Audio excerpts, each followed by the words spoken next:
Amanda, it's so exciting to be here and chat with you tonight again. It's been fantastic jumping on these lives with you and having a chat.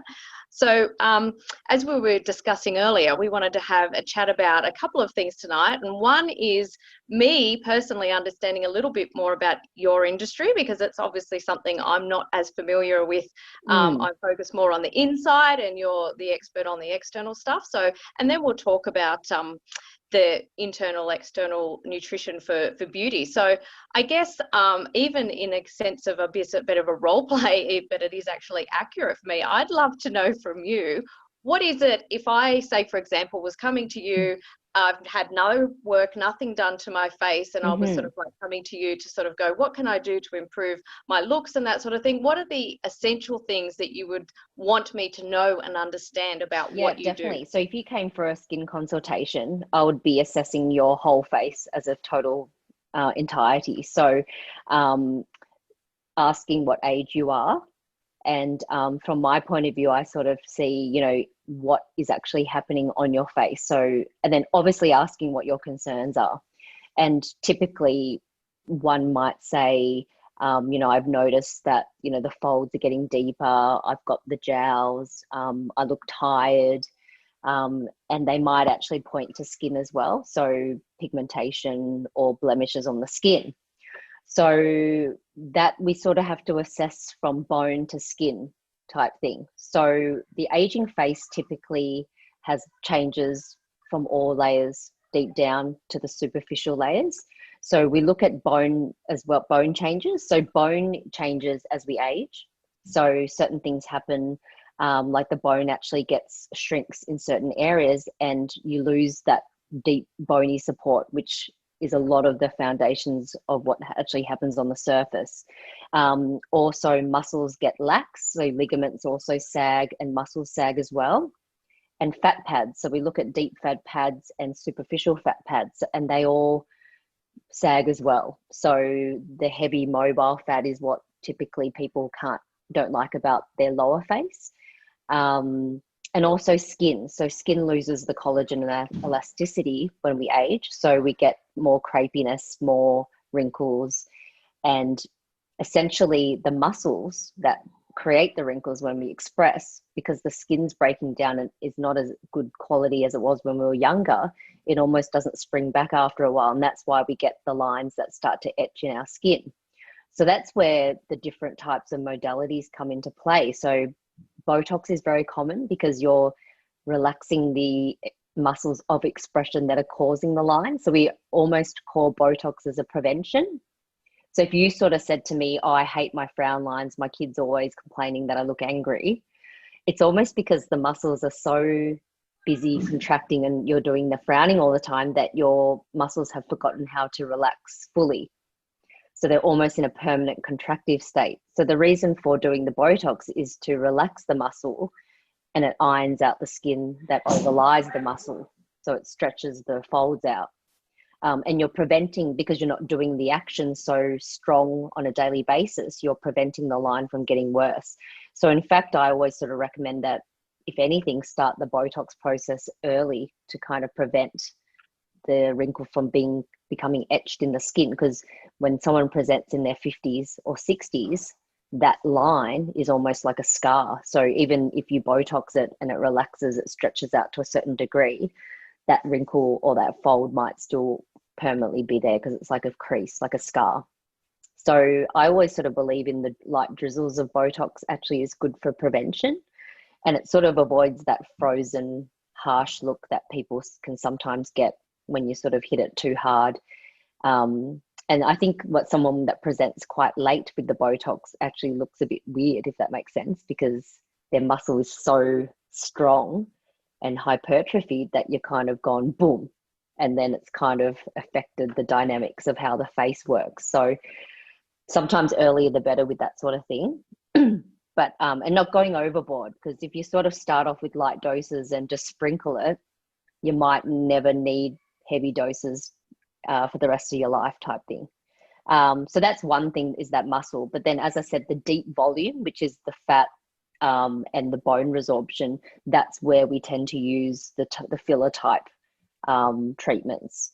And as you know, I'm very much into my collagen stimulation as opposed to just the gel fillers that a lot of people use. I just find that I'm able to get the volume that I want, but I'm actually allowing the product to, for your body to respond to the product and develop your own collagen.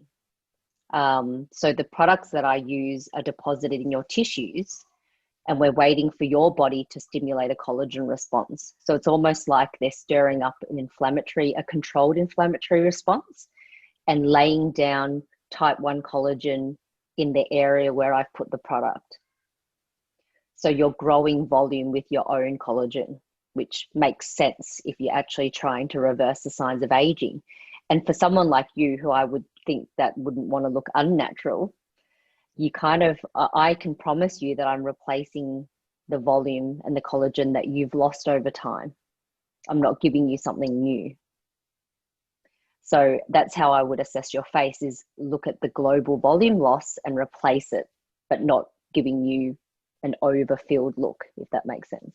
It does, and that's fantastic. And that is stuff that I definitely am not familiar with, and it's really fascinating, particularly from me, who loves all the internal workings of the body, to be able to hear how the different muscle contractions and the muscle loss and the wastage and that sort of thing can cause our face to change. Because it's interesting that, I guess, from where I work more so, that I have that same sort of impact where I'm working with people, but it's across the whole body, where we're having muscles that don't particularly work or are too tight and need to lengthen out, or you've had muscle loss in specific areas and you need to work it up in order to perform better. So I think it's really quite intriguing to look at what you do. And yes, I definitely love the idea of utilizing what you've already got in the skin to be able to create a natural look rather than using the fillers. So that's really amazing. So yeah, I know there was something you were saying to me about the time of treatment and things like that, and the expectations. So what sort of it would be like the expectation for results, or the time of treatment, or those type of things, for somebody that was new to this industry? Okay, so generally speaking, I mean, most people start to, I guess, find that they have changes in the face 35 and after. But I would say most people that present to me are possibly early 40s, mid 40s, late 40s. And look, that's a good time, because then you can kind of have a good plan and to get to the end of that plan reasonably quickly. So with collagen stimulation, it's always like, we try to do a certain amount in one session, but, we can't get to the finish line in one session. So it's a progression. So it's quite typical for a patient to see me maybe every couple months, just say 6 to 8 weeks between the first and the second. And they might see me again for a third, depending on if there's a particular issue that we have to keep working on. But generally people just see me about 3 times in the course of a couple of months in between. And then it's usually about a yearly maintenance with the collagen stimulation. So I always sort of say, well, it's going to get easier. The maintenance is going to get easier, because I kind of don't really like the fact that if things wear off really quickly and they present back and they're not happy again, that's not really a nice relationship to have.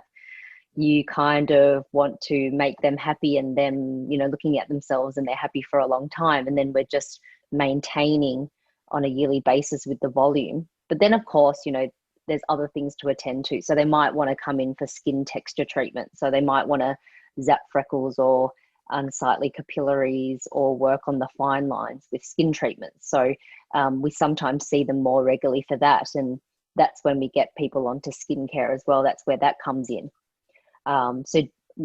Mainly we promote active skincare. So things that are going to create changes in the skin. A lot of the products that you buy over the counter just simply don't have the ability to really get down deep into the dermis where we want the active ingredients to work. So that's an interesting topic that you might not also know about, is active skincare. Yep. No, I definitely don't, because Yeah. yeah, as you probably know, and Nikki, it's not something that I've learned a lot about, because yeah, I have been very focused internally, which Yeah. something probably I, particularly talking about the ages, is some and time now where Yeah. I probably do need to go. I need to be more focused in the 40s of looks and different things like that, and that preventative mechanisms that you're talking about. So Yeah. I guess And much the same with your field is like the active ingredients or the things that you know are good for your body. It's the same with skin. Like the active ingredients that we know are good for skin have not changed in the past. The only thing that has evolved is, I guess, formulation wise. Different types of those certain ingredients have evolved in the fact that they're more effective at getting into the skin cell. So much probably in the same as your field.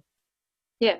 Yeah, it's Yeah. fascinating, isn't it? I think Yeah. the more you learn, the more you realize. And we are very fortunate in today's society that we do have the science and technology to make all these things much more easier, and to be able to help and improve us both externally and internally, which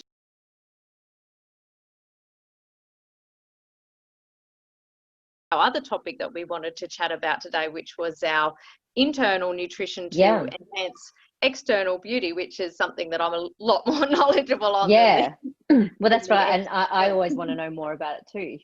yeah. And yeah, as I said, in the 40s now, you're more focused on it as well, as opposed to earlier where you sort of, when you don't feel that you've got those issues, you tend not to, veer towards having an interest in them, I suppose. But No.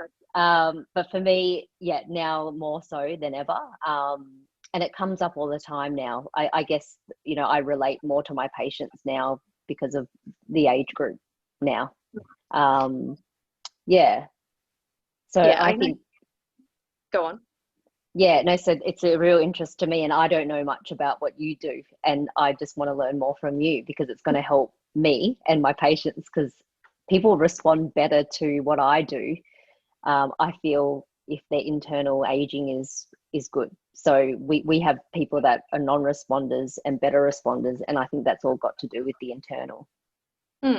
Yeah, and that would definitely make sense, because I guess if your cells in your body can only be as healthy as the nutrition you put into them. So I guess if, regardless of whether it's externally or internally, if that cell doesn't have all the nutrients that it needs, it just can't perform optimally, whether it's a heart, like a cell in the heart, or a cell in the lungs, or whether it's a skin cell, or cells anywhere on our body.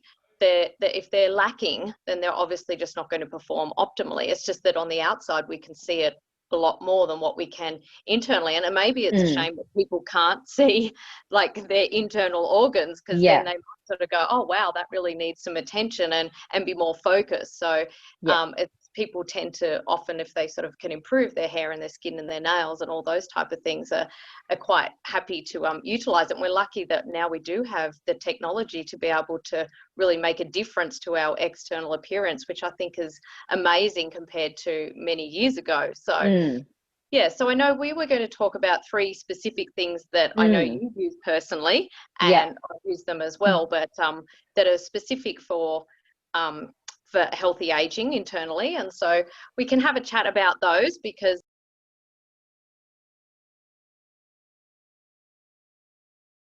I know that you've used them for, well, some of them for a little while, and then the collagen just come out recently. How are you finding the collagen so far? Yeah, I think I'm almost 2 weeks now.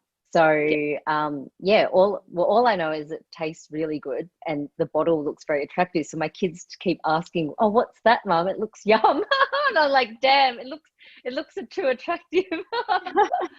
And it tastes good too. No, I actually find, well, it's pretty good. Like, I mean, my skin's always been okay because I obviously have had access to active skincare and injectables for a while.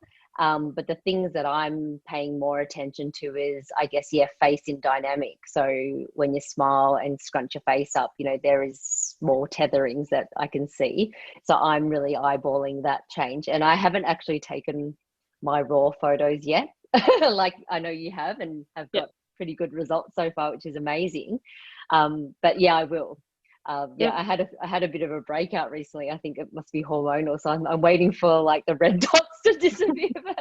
Clear up. Yeah, no, well, Yeah. I was surprised, as I was saying to you before. I generally like to try something for a significant amount of time before I say too much about it. But I have definitely noticed, as I was showing you before, some of the lines on the side here. And as we were saying, I don't look after my skin well, so I'm a very good candidate to see the changes, because I've changed nothing else in my lifestyle. So if I get changes, it's purely from the marine collagen that we're putting in. So that's going to be really intriguing. And I know we spoke about it on another call, how valuable it was, and the research that's gone into it, plus with the vitamin C, the biotin, the zinc, and all the the other ingredients that have gone into it to make it really fantastic for the skin. So, and I guess, as we were sort of talking about before, I guess it's not just also our skin in terms of the face that it will help benefit as well. It'll be the other areas, won't it? So the chest and the arms and some of those other areas. Because do you treat people also down for other areas of their skin, or are you primarily face? Or primarily face, but it does extend to the neck and décolletage, where the sort of more sun damaged areas are. So the collagen elixir that we're talking about in particular, which is the new product, it actually is the marine collagen, which is interesting because I was reading up a bit more about it, that all different types of collagen, and in anti-aging we're really only interested in type 1 collagen, because that's the collagen that we know is more predominantly in the skin, and that's why we age, is because we lose the type 1 collagen. So we're always trying to promote type 1, and I know type 1 is probably the most prominent collagen type in the whole body, in fact.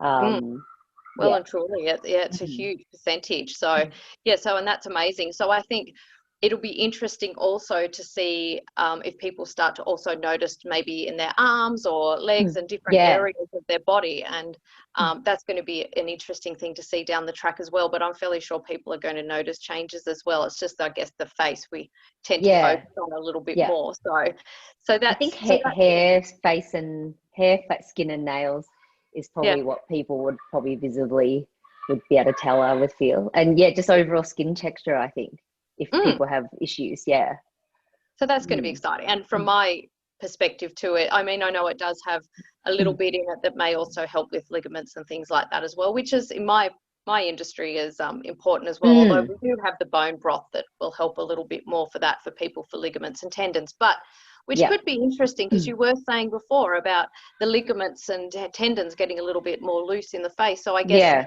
that in itself is also probably going to be enhanced as well from people taking collagen as well, to strengthen those, which I would imagine would have a beneficial effect. Is that correct? Yeah, I would think so. Yeah, if that's what all the collagen broths do help with the body ligaments. Yeah, I would think so. Yeah, but so I'm on both types to cover both. That's have both. So that also would help enhance, like with, I know that you train and you have a personal trainer and do strength training, so that would also help enhance in that respect as well, because the other types are more effective with like joint health, ligaments, tendons and things like that. So having both can be really beneficial for all over health. Definitely. So Would you say it sort of helps like more with people that have, I guess, wear and tear of joints? Is that, I mean, that's probably one of the main reasons why people would take it. Yeah, it would be beneficial. I mean, you can't say that it's going to treat or cure anybody that's got significant injuries, but it does help with like the rebuilding and strengthening. So definitely could be beneficial in that respect as well. So so I think that's the benefit of having the different types of collagen into your body as well. So whether you combine, and I know you can have the marine collagen and the bone broth on the same day, and that's totally okay. There's no problems with that as well. So I'll be doing that. Awesome. I mean, look, for me, I inject so much of it, it only makes sense to start drinking it.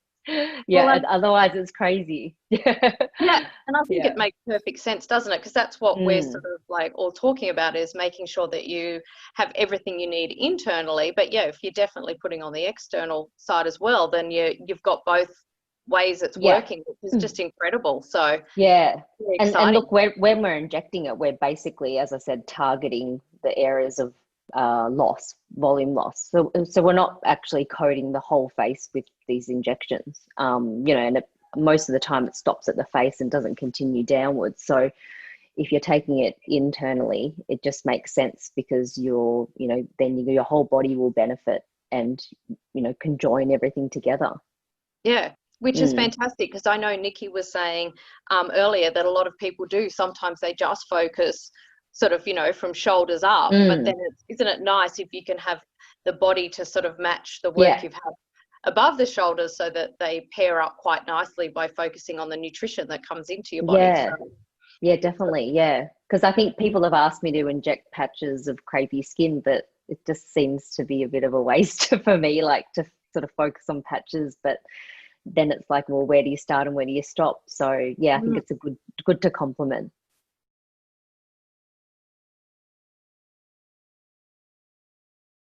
Yeah, and that kind of probably takes us into the next product to talk about, or to really discuss, as protein. So protein is something I'm really passionate about, and I know I talk to my clients a lot about the benefits of protein and how important it is to make sure that you are having enough. And I know for myself personally, and it's each to their own in terms of supplementing and things like that, but I know for myself personally, even to make sure that I was getting enough protein into my body without going over excessively with carbohydrates and fats was actually quite hard to hit that target that your body required. And so I do find, for me, it's a good way to make sure that I'm getting adequate protein into my body, and really good quality protein too, because there are different types that get absorbed and taken into the body. And so I personally love the under natured whey protein, but the plant proteins and different things like that can be really beneficial as well. But I think it's so important. And talking about the crepey skin and things like that, protein is so important for so many different roles in the body, it's the building blocks of every single cell. So obviously if we don't have enough of the essential amino acids, which the building blocks of proteins coming into the body, well then obviously the cell structure can't be as good as what it could be. And it does have lots of other roles as well. But in saying that, one thing I actually noticed when I started supplementing was that I felt like I actually increased a little bit of more muscle mass without actually training quite as intensively. And I personally think that was from just having that good quality protein. So I guess one thing that does happen when people age, and generally it's just because sometimes they don't eat as much, they do say, as people get older, like their nutrition amounts they take in get less, their activity levels are less, which often leads to sarcopenia, which is the reduction in muscle mass. So if you can imagine the muscle getting smaller, well then that leads to the skin that was then filled becoming a lot more wrinkly and small. So I guess not only just having the skin, but having the nutrition to maintain that muscle can be really beneficial. But in saying that, protein's also involved in creating our skin cells and creating every single cell in the body, which is really quite incredible. My understanding of protein, I guess most people would think it's all to do with bodybuilding and exercise. And I actually didn't realize it's actually more important for healthy aging as well. And as you pointed out, because you need a certain amount of protein for your whole body and the cells to function, which makes absolute sense. And you do sort of see when people get older, and if they look like, we ask them about diet and stuff like that, and if they're not getting enough protein, you almost sort of see all that sort of aging and the skin sort of hanging on no muscle.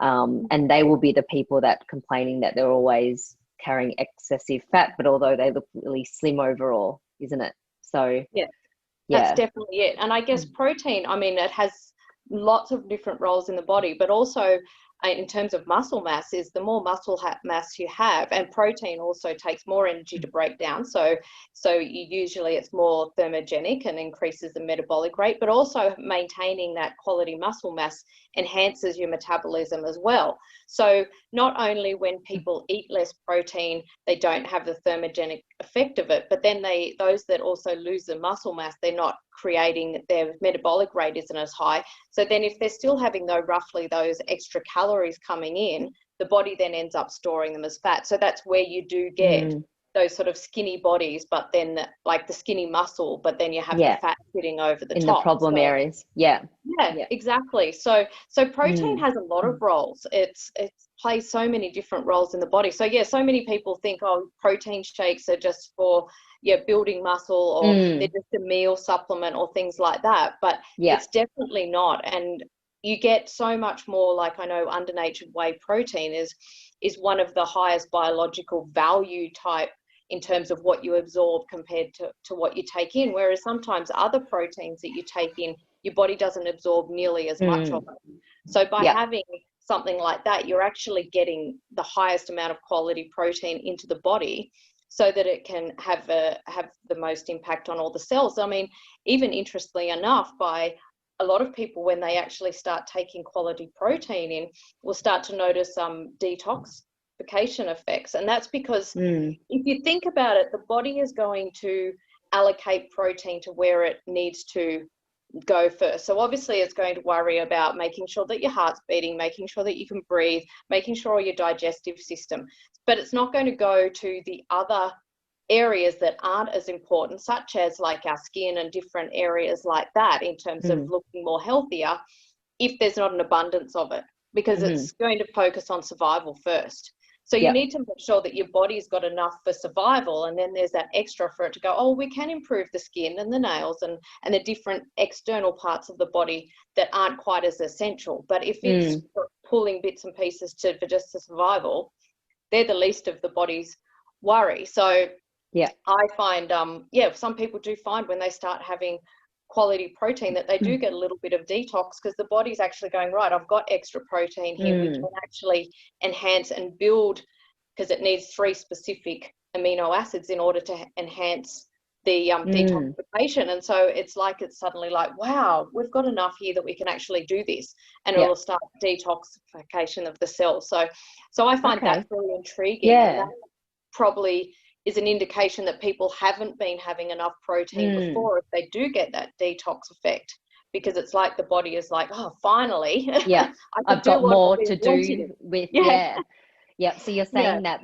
I mean, most of the time we're just getting enough just to do the basic functions, but it's not actually enough to veer into other areas that we could benefit from. Yeah, definitely. And so it's like the body's sort of like going, yay, I can do what I've been wanting to do. Here. So, I mean, obviously you also need the vitamins and the different minerals. I mean, it all works well together. But particularly in that example that I was talking about, it is actually 3 specific amino acids that create glutathione, which creates the detoxification. So I guess the other thing I was just thinking of then also, which is a particular benefit of under natured whey protein, is that it hasn't been heated to a high level. So you actually get the benefits of dipeptides and tripeptides that haven't been broken down. And interestingly enough, they do have benefits of being absorbed into the body still in those actual molecules. And there are some of them, one of them in particular, a tripeptide that actually helps with endothelial health and softening of the blood vessels and allowing ongoing flow much easier. So there's interesting health effects of and benefits of that as well. So I find all that sort of stuff really intriguing, because it does really help us in other ways, whereas we're all thinking, oh, we're just having protein for energy and build muscle or post-workout, whereas really you can be taking it in and helping your cardiovascular health and helping so many different parts of your body that you just don't even realize. So just say that again. So the protein that you mentioned was the under natured whey protein. Under natured whey protein. Yeah. So you think that's the best type of protein to supplement with? So whey protein is the sort that the body will absorb more so than any other type. It's got the highest biological value. When it's been denatured, it's been heated to a specific level, and then all the different amino acids have been broken down into their separate ones. With the undenatured, it's actually put through a fine mist. It's not heated to a really high temperature, which allows some of the peptides to stay bonded. So they're not actually broken down into their individual. And there has been some science and research that have indicated the body will absorb them still as a whole peptide, and then that peptide in itself has an impact on the body in an enzyme in a way that it can actually help. So that's really intriguing as well. There is an article on the heart health, and that I'll find it and send it to you, because it is really intriguing of how that works. So because what's the other types of protein that are quite popular on the market that so you can get whey isolate, which has been broken right down. You can get whey concentrate, you can get and then you've obviously got your plant-based ones where you can have like your rice protein. Hemp is a popular one, not so much here in Australia. You can get pea protein. So there's various ones that you can get, but generally most people will say your whey protein. Basically with the whey isolate, it is absorbed really quickly. So a lot of people that are doing bodybuilding and training and things like that, it's the sort that they have straight after training, so that it's taken up into the body really quickly and absorbed. Whereas things like your whey concentrate aren't broken down quite as much, and so then your body it takes a little bit longer. And I know with the isogenics that we have is that it does have a variety, so that it is actually lasts a little bit longer, so that you can actually, it keeps you that little bit full. So it has a breakdown. It does have some of the concentrate, and it does have some milk proteins in there as well, so that you actually do have that little bit fullness for a bit longer as well, so that you get that satiety. So it's really interesting. And what's the sort of in terms of intake that we're talking about that would benefit most people? I think you mentioned that the protein intake requirement is different between different people, but is there sort of like a rough estimate calculation? Yeah, they do basically say, so they usually say the minimum that people should have per day, like absolute baseline minute, is more 0.8 grams per kilo of body weight.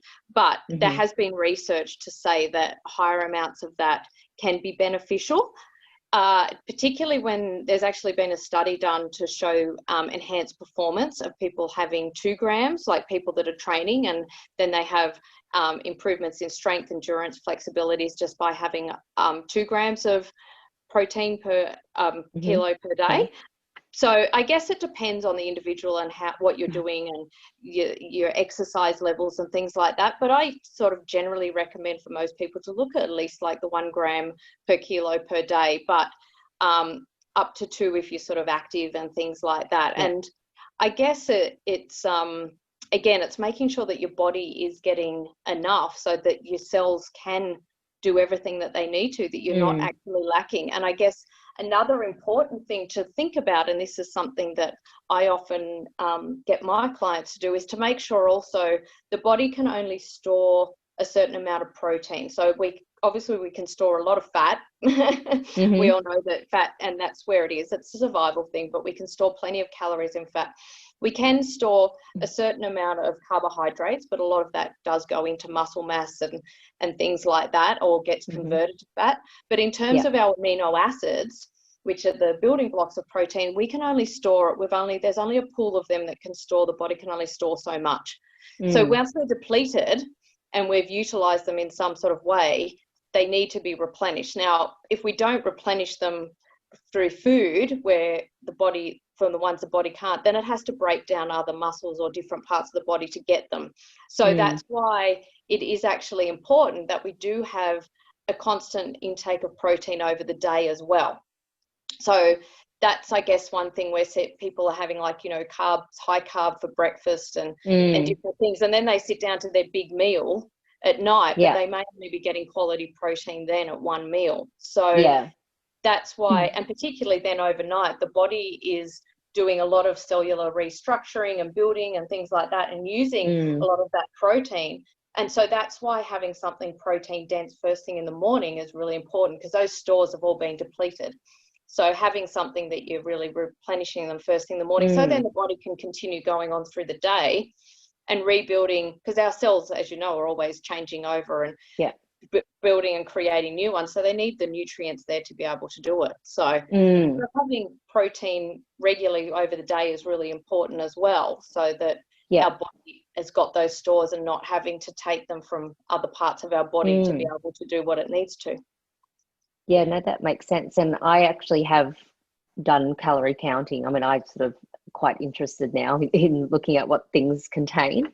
And yeah, it's actually really difficult to get the adequate protein intake just from food, I would say, which is why I make sure I have that one shake a day. Because then I'm like, well, I've got that, is it 24 grams Yes. of protein? Yeah, in Yeah. that one hit. And then it's not so hard to make up for it in the food choices. I know, and that's it. Like, you look at it there, so you get 24 grams in that one shake, plus you get your healthy fats and your low GI carbs and your vitamins and minerals, pre and probiotics. But to have that, in terms of, you'd have to eat like 4 eggs to get the same amount of I know. protein. That's right. Yeah, I have looked, yes. Yeah, and I mean, who's going to sit down and eat 4 eggs, particularly just by themselves, to get that amount of protein? Yeah, your cholesterol will be through the roof. Exactly. So it is a good way of just making it. I mean, I'm all for eggs, don't get me wrong, and I mean, they're great for lunch or a snack or something like that.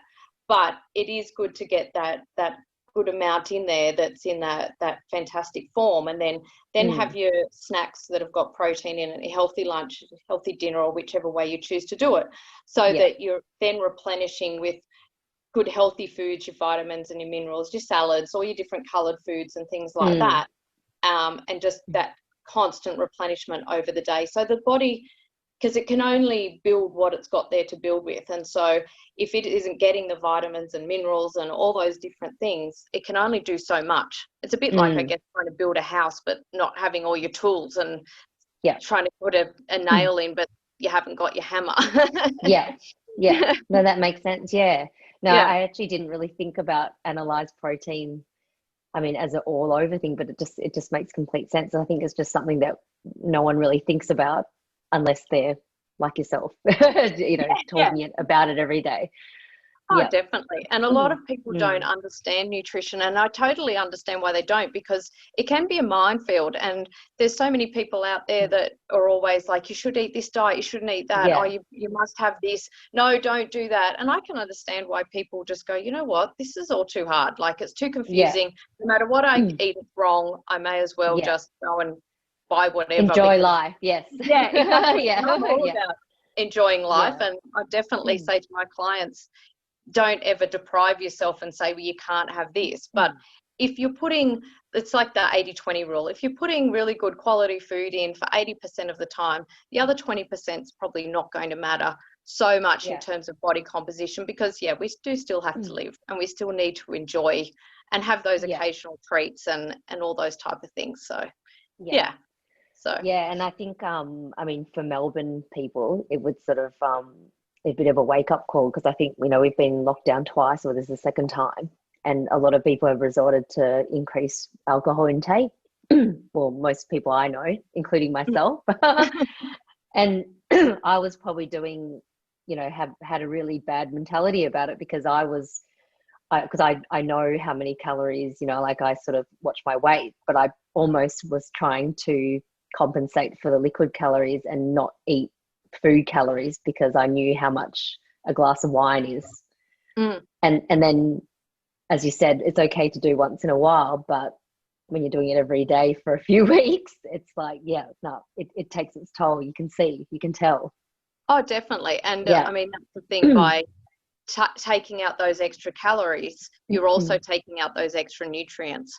So if you're sort of going, well, I'm not going to have these extra bits of fruit or something like that because of their calories, you might be having the sugars from them, but you also might be missing out on so many essential nutrients, which generally you're probably not getting from the wine.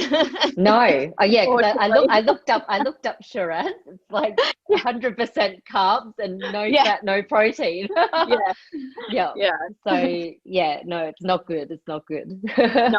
Occasionally, but no, definitely, and that's it, because there are so many vitamins and minerals and trace minerals and things like that we do need just for the different functions of the cells. So if you're not having a good quality diet, and you're cutting things out and having more just your carb-based things, well, chances of you actually having those those nutrients is pretty slim. So again, it's a bit like the cells going, well, we're trying to do this, but it's hard when they're lacking all the different components they need. So that makes sense.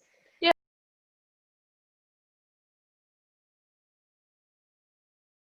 Always sort of, I mean, I guess from a cosmetic point of view, and the skincare point of view, we're always talking about active ingredients because they're combating the free radicals that cause all this damage. So we're constantly saying, all these antioxidants. So your vitamin A, C, and E, the main antioxidants for the skin. And I know that is a big part of the internal aging is to prevent the cell damage caused by free radicals. So, because there is that one particular capsule that you have recommended for me. Yes. Yeah. Which is the isogenesis. Yeah, no, and it's really interesting, and they've actually done research on that.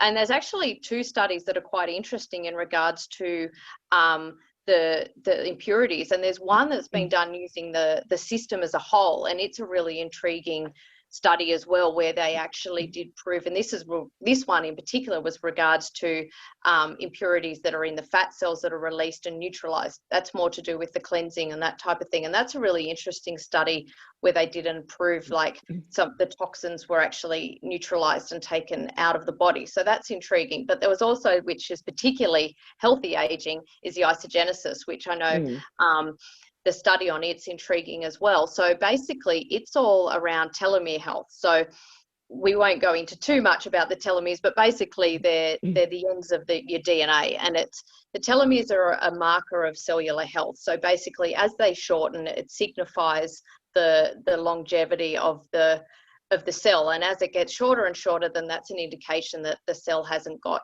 much longer to continue. It's close to the death of the cell. So what happens is if that can be maintained, then that cell's going to last longer. So one of the key things is that that they were looking into is how can we maintain the telomeres so that we can increase the youthfulness. So what was actually discovered is they went out, and it was quite interesting, and went all these different botanical ingredients and plants and different things, and came back and did some studies to see which ones could actually enhance what's called catalase.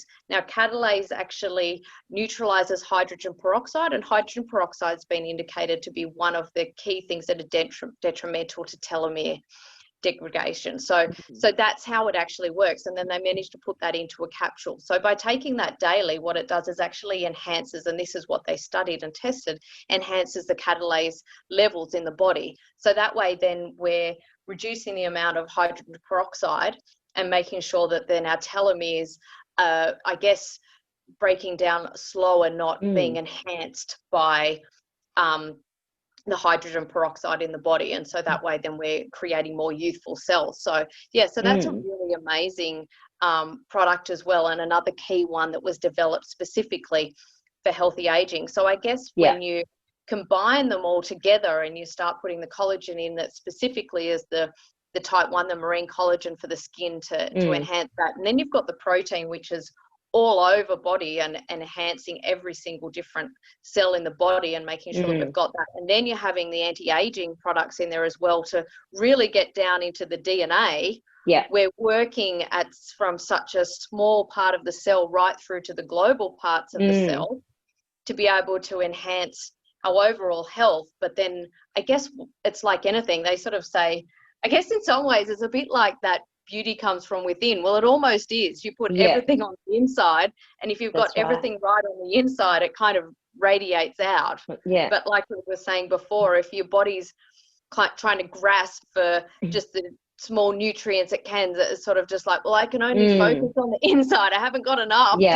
That's right. And I guess that's where I Mm-hmm. come in, because I'm fighting it from the outside and you're fighting from within, and we're trying to meet in the middle somewhere. And I think it's going to be amazing, like with you, with the different people that really focus on their nutrition and that sort of thing, is probably it's just probably going to give you just more of an opportunity to really just make people like glow, because they're just going to be radiating from within, and then everything that you could provide as well. It's just such a great combination for beauty all round. That's right. Yeah, that's right. Yeah, because we try to as much educate people on, you know, prevention, and that's where I sort of was saying a little bit on the Botox. It's almost like a prevention for the wrinkles, but you know, obviously it's more of a superficial change. Yeah, so it just makes sense to be able to recommend lifestyle changes that can help rebuild your cells from within, and get that internal healthy aging going process as well. You know, and then because people do spend a lot of money on cosmetic treatments, when they could also be spending some money in internal aging, and then not spend so much on the injections, which makes sense. So yeah. Oh, it definitely does. And I guess the bonus of the nutrition is it's not just enhancing the external appearance, it's the fact that it's actually benefiting our health in so many ways. And if you're having great nutrition, that's going to improve your heart health, and it's going to improve your muscle mass, and it's going to improve your brain function, and all those different parts of the body that are so essential to life. Plus, you get the added bonus that it enhances your skin and your looks and all those type of things. Well, it's really a win-win, isn't it? Yeah, no, definitely. I think now that I've focused on taking all of it together regularly, I definitely do feel a lot different. Like, so just energy levels, stress levels, and just managing life in general has become really good at the moment, especially while we're all experiencing this time, we're all stuck at home, and it could either go either way, can't it? So, and look, for me, probably first stage, it was going a bit, you know, the wrong balance. And I've kind of said to myself, no, I just can't keep doing that, just because life's going to start again. And it's going to get really busy to the point where I'll probably go back to work thinking, oh my God, I wish I was at home. So I feel like for myself, you know, I've got to be ready. But it's a lifestyle change, which, you know, for most people, it's hard to make a change that you can keep for life, but it's just baby steps in the right direction, isn't it? Oh, it definitely is. And I know that's something that I often work with my clients, is just, it's sort of like, okay, let's focus, often identifying their worst habit. So it's sort of like, okay, what's the thing that you know is your worst habit? Okay, let's look at, and it's not always about getting rid of it completely. It can be just sort of like, okay, what's a way that we can either reduce that or maybe substitute it or something like that. It's not sort of like, because I always say, if I say to them, oh, look, well, say for example, even with you, if I said to you, okay, Amanda, you can't have alcohol, no more, that's it, you'd probably be just like, what? Exactly. Yeah. And I'll do that for maybe a week. Yeah. But if it's sort of like, okay, well, what's some solutions to maybe look like, so I mean, it's about finding that thing and working around with it and then changing it, and over time it becomes a lifestyle change. But I think it's amazing when you do put good nutrition into your body, how it does impact your body, not just like physically and also then how you look, but also, like you were saying, your energy. And then if you've got more energy, then you perform better and you feel better, and then usually you're less cranky, but it also improves the way you think and your mental clarity. So it definitely enhances the body and mind as a whole. So, and that's a really amazing thing, because I guess it just makes you a better person, doesn't it? Yeah, no, definitely. Yeah, no, it does. And a lot of the bad habits, as you're saying, it is habitual. So you obviously, it's something that people are used to doing. So it's their form of managing stress. So so as you said, instead of like, I guess, getting rid of it, you have to analyze, okay, what can we do to replace that or reduce that? And therefore making a new habit. It's all about creating new habits. And generally it's becoming aware of it. It's like, well, why am I doing this? Is it boredom? Is I tired? Am I stressed? Am I, what's the reason behind it? And then if you identify it's because it's just, okay, I've had a long day, I'm tired. All right, well, what could you do instead? Like, could you go for a walk, or is there something else you could have as a substitute or something like that? Not saying, well, you can't ever have it again, but just what's an alternative maybe you could try and implement. And sometimes it may not work, and that's okay. It's always other options, but just looking at alternatives. So it's really interesting. Yeah, no, definitely. We're funny creatures. Yes, I know. Yep.